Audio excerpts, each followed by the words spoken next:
Yep, that's Roy Moore riding in yesterday to his polling location. And I'm pretty sure he didn't know by the end of the night that he would not be the next senator from the state of Alabama. So that's the reason why I waited till today to do this episode, because I knew I would have something to talk about. And so we're going to talk a little bit about that. And we're also going to talk with Stefany Reese with Springfield Armory and talk about her new venture that she's just started. And all that on this episode of Trent Chat.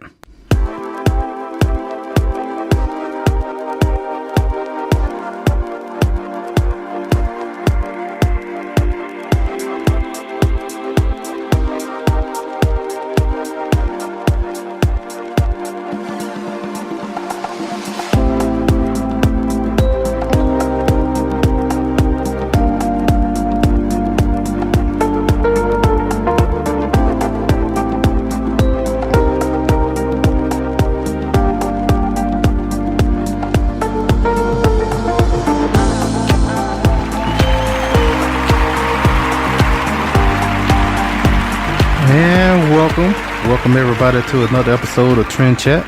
I'm your host, Brian Bledsoe. And if you want to connect with us, whether on Facebook, Instagram, or Twitter, it's all the same name, Trend Chat 24/7. And if you want to read some of my articles from Politichicks, just go to politichicks.com/author/Brian Bledsoe. Also, don't forget about the book, Politichicks: A Clearing Call to Political Activism, which is available on Barnes & Noble and Amazon.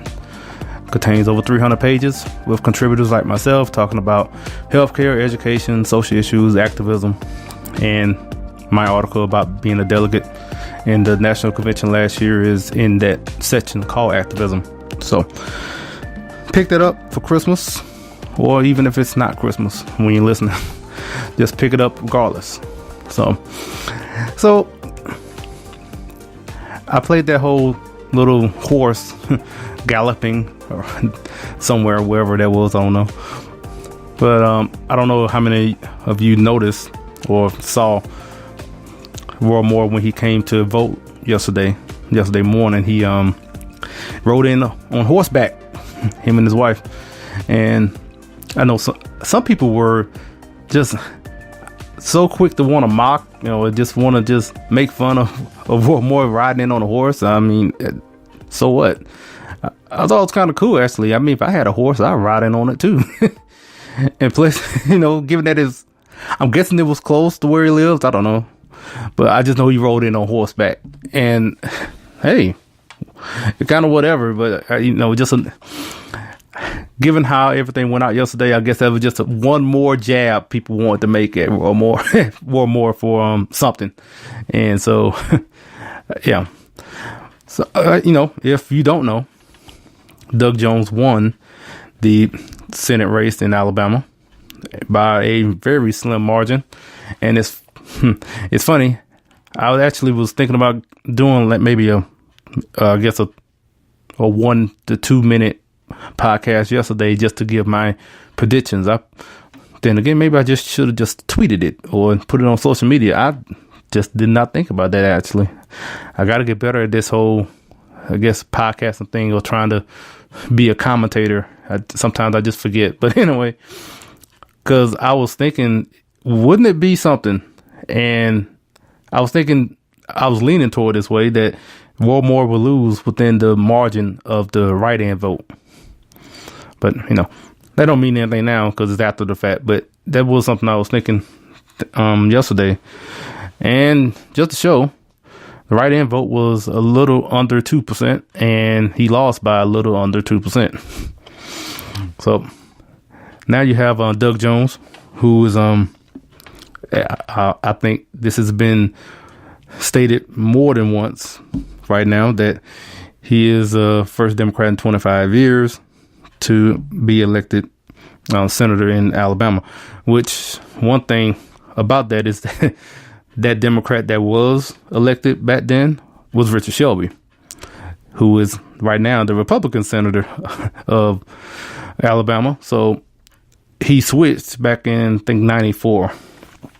So in a way, you have two Democrat senators. I mean, I know that was a long time ago for for Richard Shelby, which kind of goes back to the whole what I mentioned about the write-in, because Senator Shelby was one of the people who brought up about write-in another Republican, someone else, because he said he couldn't vote for Judge Moore. So it seems like enough people listen, let's put it that way, because it's not like it was a huge margin of people that wrote in, but it was enough. It was like over 20,000 people who wrote in a candidate. I haven't seen who the candidates that was written in. I'm pretty sure it's probably not going to be like one person. It's going to be going across the board as far as someone, maybe, who knows who was written in. But that was a factor. And I mean, given the fact that he was already a very controversial figure, meaning Judge Moore, as far as with the allegations and the other things, as far as when he was a judge and number of other issues that kind of made him a very, kind of a lightning rod. Which the one thing I didn't notice, well, I didn't really look into until yesterday, and looking at these result shows, is that when he ran for Chief Justice, that he ran below whoever was running for president.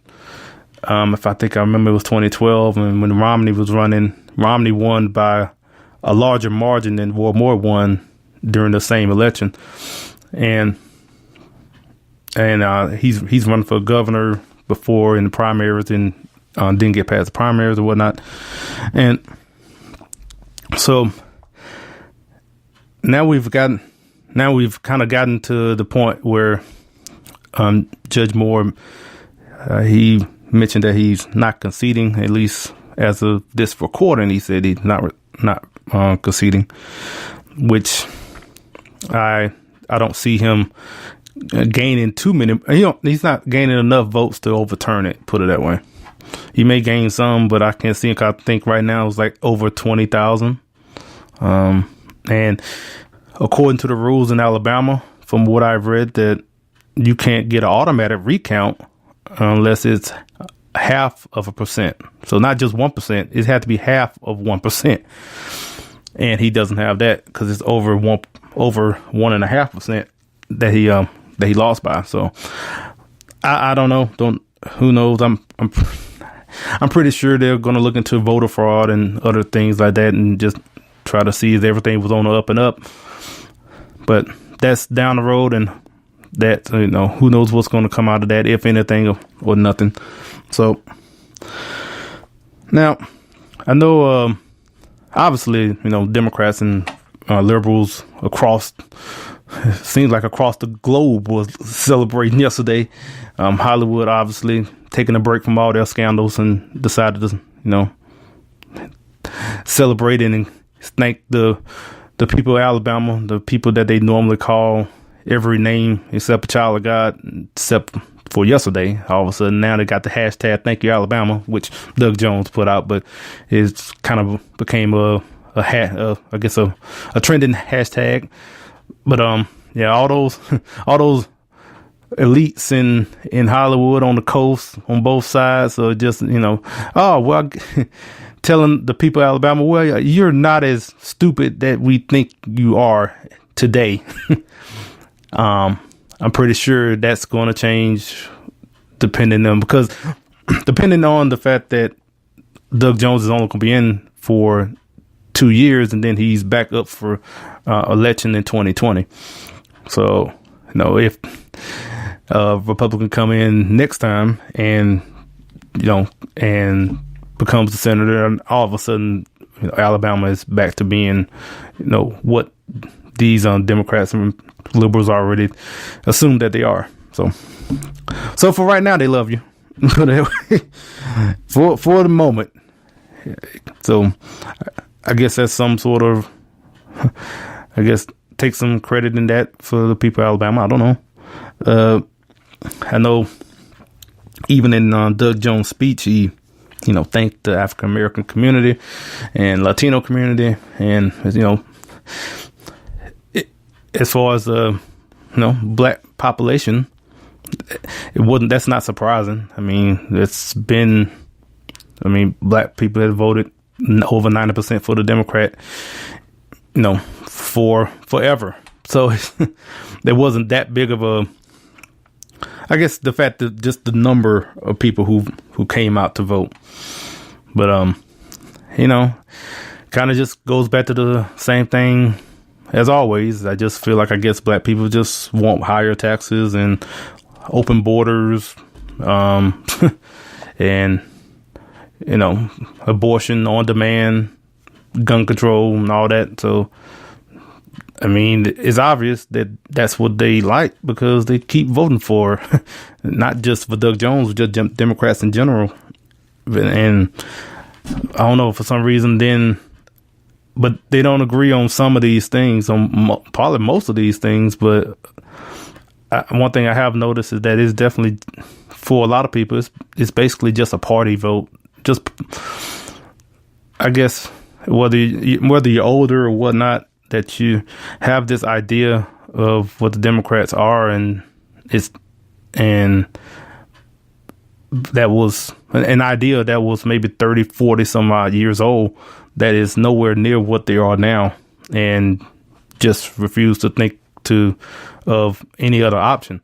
Now, in this particular election, I can somewhat understand, especially if you believe the allegations as far as against Judge Moore, as far as if you take the liberal slant on a lot of the, I guess a lot of the issues, a lot of the things that he has done as a judge, then in this case, it's probably a little more difficult to consider the Republican in this case.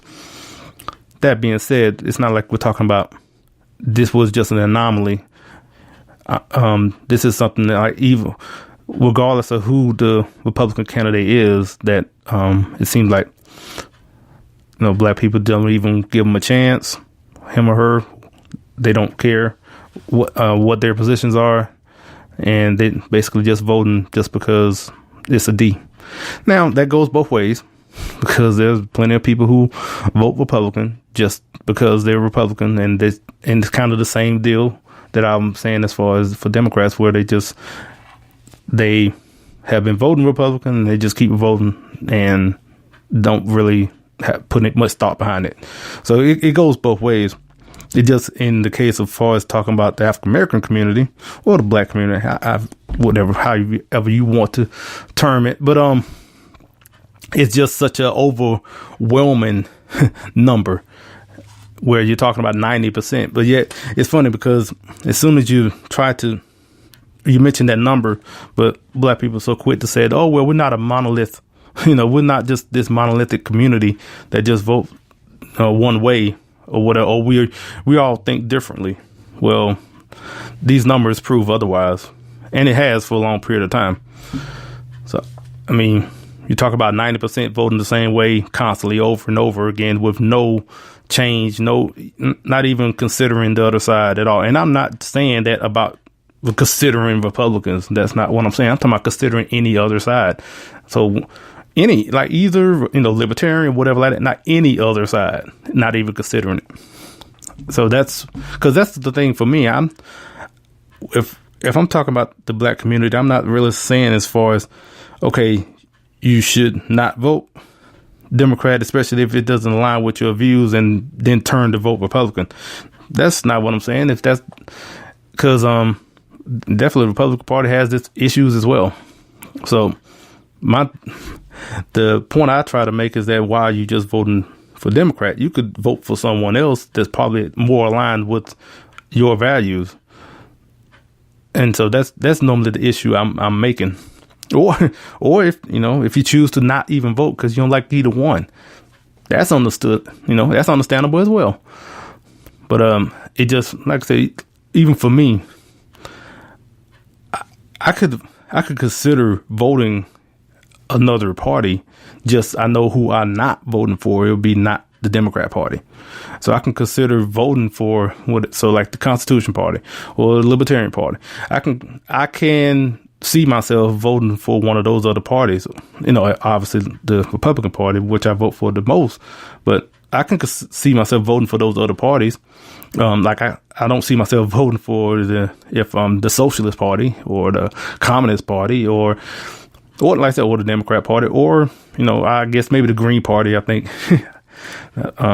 as well. I don't know much about the Green Party, but anyway, I'm going too far into that. But so in talking about Doug Jones, now that he's there, he's going to be there next year. This basically just will be another thorn in the side of any conservative legislation that is going to try to get passed in the next couple of years. It has made things harder by one, and now I said conservative legislation. I just want to make that clear. When I say conservative legislation, I'm not meaning Republican legislation, because those two things, those are two different legislations sometimes.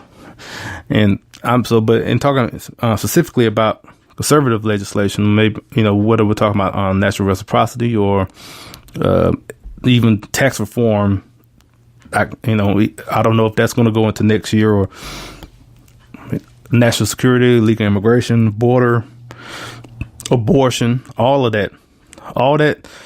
those issues that's going to come up. It's just going to be a little more difficult now by having Doug Jones, because I'm pretty sure he's not going to be for none of that. He's not going to be pro-life. He's not going to be pro Second Amendment. So he's not going to be against sanctuary cities. He's going to be for more illegal immigration, open borders, and it's just the typical Democrat. I'm pretty sure that he's probably going to break from the party, maybe in one or two issues, but not the majority of the time. So, like I said, that's what you have to deal with now in the Senate. And looking forward to 2020, the party in Alabama has to regroup and just as far as vetting whoever the next candidate that they want to run for 2020. And with this loss with Roy Moore, I guess the fear now is that with Judge Moore losing, that the candidate that they're going to choose is probably going to be more moderate and probably be like more of the establishment type, because they're going to basically throw Judge Moore in everyone's face. So look what happened when we ran your so-called, real Republican or conservative out there, and look, he lost, and so we need to be more moderate. So basically, get someone who is basically lukewarm and probably will be he'll be okay, probably just okay. And in contrast to whatever probably Doug Jones is probably going to do in the next 2 years, will probably be a whole lot better. So that person whoever that person may be, will probably win, especially if a lot of what Doug Jones is probably going to do is going to be your typical liberal with a few conservative votes, or a few times going with the Republicans. But when people in Alabama see that, maybe that would change as far as getting a Republican in. Like I said, it would probably be a moderate. But, after 2 years of Doug Jones, maybe people are like, well, I'll take anything right now. So yeah, that's all. I guess all my thoughts on that. And yep. As far as with I know Donald, Mr. Trump said that he said that a couple of months ago that Judge Moore wouldn't win. The president said that because if you don't remember, he endorsed the primary. In the primary, he endorsed Luther Strange, who is currently in the Senate, who was taking over for Jeff Sessions when he was appointed Attorney General. And he mentioned that then. So he just reiterated that point after what happened yesterday. But Now, like I guess just to say again, it's just going to be a little bit harder to try to pass legislation, especially on the Republican side. But it's gonna it's just something they're gonna have to worry about for the next 2 years. It's not that long. So anyway, that's it for that. I'm gonna probably start rambling and get on about that. So that being said, before we get to speaking with Stefany Reese, let's hear from our friends with the Founder Project. Hello, Trend Chat listeners. If you like the Founding Project's Civics Education video series, Civics for All Ages, and our educational meme series, we think you will love our new website. Join us at thefoundingproject.com and be a part of the civics movement. The Founding Project is a 501c3 education nonprofit. Please join us today.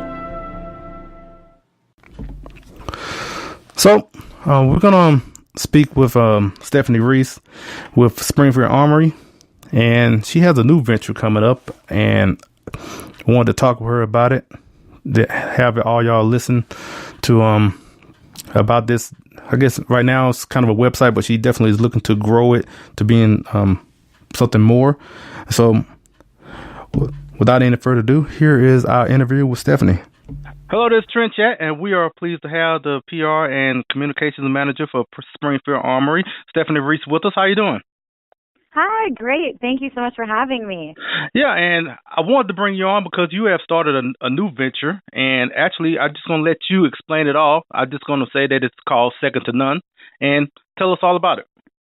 Sure. So Second to None is a website that's geared towards Second Amendment supporters, but it's a female-focused 2A brand that I really am hoping will inspire and empower women. I know the internet can be, kind of a dark, depressing place sometimes, and I really would like to be a voice of positivity and self-empowerment, personal responsibility, and I guess along with the Second Amendment support, I'd love to incorporate everything else as well. So it really is a lifestyle website, but with kind of the Second Amendment running in the background, I guess you should say. So we'll talk about fitness, fashion, family stuff, career advice, relationships, basically anything that you would see on a women's magazine. So so you're talking like fashion, beauty, I guess, and just having blogs and about different things that kind of relate to the Second Amendment and making the connection with women. Yes, absolutely. So one of the things that really sparked my idea for this was, I've always kind of written on the side. It's just always been a hobby of mine. I've always written short stories and stuff like that. But, in my experience, I now live in Dallas, but I've lived in LA, I've lived in New York, I've lived in Chicago, which are three of the most infamously anti-gun cities in the country. And so a lot of my female friends, when I first got to know them, were pretty anti-gun. And it wasn't until after we had several conversations and they got to know me and we really spoke about Second Amendment related issues that almost all of them kind of came around to the idea of actually, taking my own safety into my own hands is kind of an important topic. And it really kind of brought light to, something that they probably hadn't had a lot of knowledge about before, exposure to. So with that being said, I guess I want Second Amendment still kind of new. So I'm saying when I say I want it to be, this is kind of like my vision for the future. The Second Amendment I would love to have as a feature throughout the website, but in my opinion, I would really like this to be kind of a soft sell, if you will, because, the Second Amendment to me, even though I work in the gun industry and I've been raised around firearms my whole life, my family's involved in the firearms industry, it's a part of my life. It's a huge part of my life, but it's not the only part of my life, which I think, as a woman coming into the industry, you can either see the uber tactical side of firearms or, then there's like the marketing towards women, which is, hey, we'll just come out with a pink gun and then that's for women. But there's no, or I guess maybe there's a lack there of media outlets that really kind of speak to the modern woman who has a gun in their bedside table for protection, that, they are pro-gun, they support the Second Amendment, but they're also very multifaceted. So, we're going to be talking about fashion and beauty, like I said, and we're going to be talking about finding your passion in life. We're going to be talking about food and wine, and we're going to be talking about, the best way to carry IWB, or, the best way to stay armed if you're traveling and you don't have a firearm on you, that type of thing. So, sorry, I feel like I'm being very long-winded. Oh, no, that's fine. No, yeah, please don't feel bad about, telling them about your product, because this is a podcast as well, so it's not like I got worried about commercial breaks. Yeah, that's good. I probably would have run over yours. So, but well, I know some of them in reading, like in your, I guess, in the bio on the website, mm-hmm. and some things that I saw on there, that you I guess you chose other paths before kind of working in the gun industry now, and that you worked for a magazine, sports team, and manager of 2 musicians. And one thing that really stood out, saying that you were a DJ at one time as well. Yes, I was. So I kind of would like to know about all of that. I don't know how much you can reveal about the sports teams and the musicians, but the DJ part especially. Sure. Yeah, so I actually, well, let's see, where do I start? So I actually went back to school after I graduated college. I went back to school, went to Dubspot in New York, and studied music production. So, and that at the time I was thinking in my mind, I would love to work in the studio with musicians, because prior to that I had been working for a music label and I loved it, but I really wanted to be able to personally affect the music. So, and I didn't have any real production background. So I went back to school, and while I was there, I ended up meeting 2 musicians who I thought were incredibly talented. And while I loved being in school for music production, I also kind of realized that, maybe this isn't something that I'm personally going to do. I would like to oversee other people doing it. So I ended up forming a friendship with these 2 musicians, and they allowed me to manage them, which was awesome. It was really fun. It was when I was living in New York. Definitely challenging at times. The music industry is really cutthroat. It's, a lot of hard hours. And I guess at the end of the day, what kind of dissuaded me from that whole music industry thing, even though music is a huge passion of mine, I mean, you can ask any of my friends, I could talk about it at length. But I think the thing that kind of dissuaded me from pursuing it forever was, at the time I was 24, 25, and I would have to be in a club on a Tuesday until like 4 a.m. in the middle of Brooklyn. And it just wasn't a great environment. I'm not someone that's into substances or anything, so it wasn't like that was an issue, but just the personal safety part made me feel a little uncomfortable. And, the types of people that you have to hang around with at 4 a.m. on a Tuesday in Brooklyn, they can be a little hit or miss in terms of, I guess, in terms of whether or not they're a good, well-intentioned person. So it just, I just was kind of looking at it thinking, I don't know how much, even if I do kind of work my way through the ranks, I don't know if this aspect of that is ever really going to change. I'm going to still have to do that when I'm 40 and have a family, and I don't really know if that's the avenue that I want to go. So yeah, I can understand that, especially having to be out so late, and in a lot of these places, yourself that they don't allow guns, so that makes the safety even more. Exactly. Yep. And that's funny enough. That's when a lot of those conversations would come up with my friends, where I would say, I'd feel a lot better if I could carry. And of course, in New York, you virtually can't. I guess you shouldn't say you can't completely, but it's very hard to do so. So.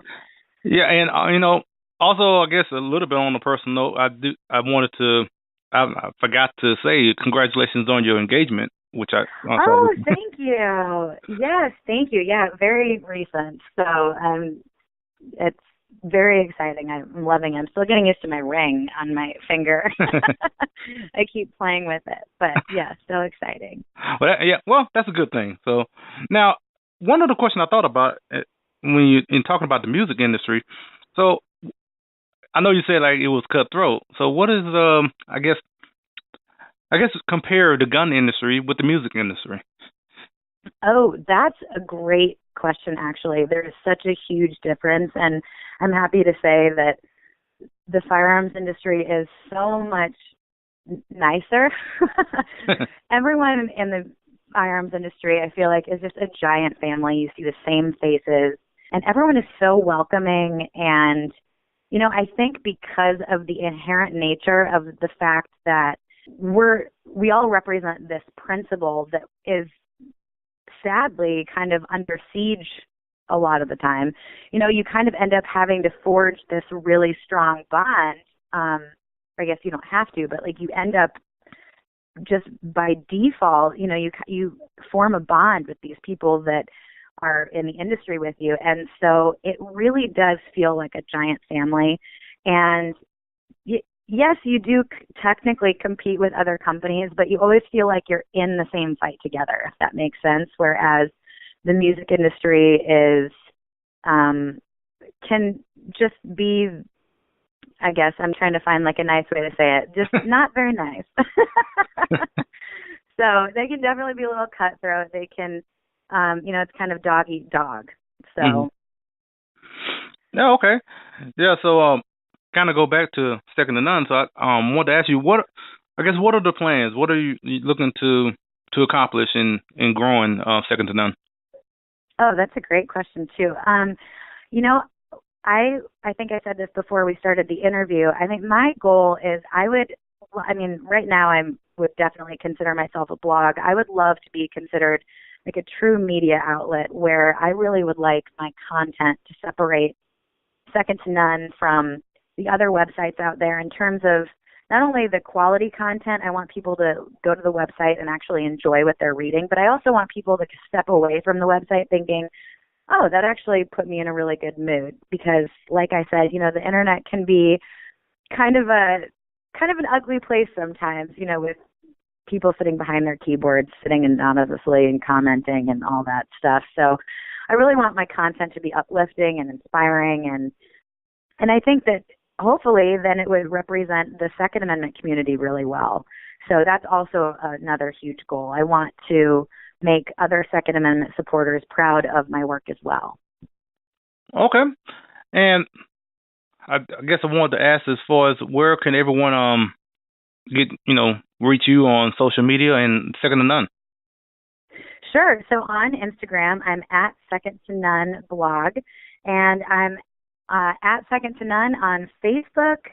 And let's see. Oh, the actual website is www.second, and that's a number 2 NDTO none.com. All right. And you know what? Before we go, I did want to ask you. I forgot. What was your DJ name? Oh, my DJ name was Phoenix. No. Yeah, it wasn't DJ Phoenix. It was just Phoenix. I'm sorry, what did you say? I said it wasn't DJ Phoenix. It was just Phoenix. Yes, it was Phoenix, and then I changed my name about halfway through to just my first and last name, Stefany Reese. But when it was Phoenix, it was Fenixx because I spelled my name with an F instead of a PH, and it was 2 X's at the end because I was a girl. Oh. So okay. There you go. Very creative. I got very artistic. All right. Well, Stefany, thanks so much for your time. Awesome. Yeah, thank you so much, Brian. Thank you so much for having me on. Yep, and thanks for Stefany for joining us. I don't think just want to remind everyone, I guess from the NRA interviews I did back in May, I got a chance to speak with Stefany then, and that's in the archive if you want to go back to listen to our first interview at the NRA convention. And and I said thank you, to Stefany for joining us, and hope everyone go out to look for secondtonone.com. Like I said, it's the number 2ND, 2none.com. So, yep, and that's it for today. Now, we'll be back tomorrow because we did this on Wednesday, and obviously not obviously, but we do have one for tomorrow, which is Thursday. So we'll be back tomorrow, and tomorrow the subject is Star Wars, because Star Wars come out on Friday, and I am a fan of Star Wars, and I want to talk about Star Wars, and I'll have a friend of mine, and we'll talk about, the upcoming movie, and I'm pretty sure we're not going to stay on Star Wars. I'm knowing both of us will get swayed to start talking about some political, because there are some connections people try to make as far as political, political issues and Star Wars, and I'm pretty sure we'll probably get into that, but the theme of it is Star Wars. I mean, I'm not going to be dressed up like Darth Vader or Luke Skywalker. That I haven't never done that. The whole cosplay thing, as far as wearing costumes, I haven't gotten that, mainly because I don't have the money. And even if I had the money, I don't know how much I would do it. But anyway, that's for tomorrow. And until tomorrow. That's kind of weird saying that. Until tomorrow, we'll chat with you later.